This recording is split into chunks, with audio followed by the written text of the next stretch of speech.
Le président ukrainien n'a quitté que très rarement la capitale Kiev depuis le début de l'invasion de l'Ukraine.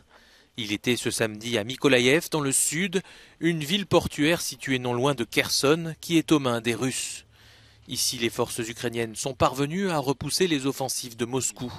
Mykolaïev est stratégique car elle se trouve sur la route d'Odessa, plus grand port ukrainien.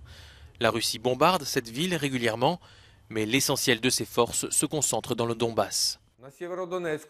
À Severodonetsk, l'ennemi continue de pilonner nos troupes et nos infrastructures civiles à l'artillerie lourde, indique le porte-parole de l'état-major ukrainien. L'ennemi bombarde massivement les structures civiles près de Lysychansk, Metolkin, Ustinivka et Voronov. Les combats se poursuivent pour la ville de Severodonetsk. Les unités ennemies ont essayé de mener des opérations d'assaut en dehors de la ville, mais sans succès. De son côté, le ministère russe de la Défense a affirmé samedi avoir détruit des installations de raffinage et de stockage de pétrole dans les régions de Kremenchuk et de Lysychansk.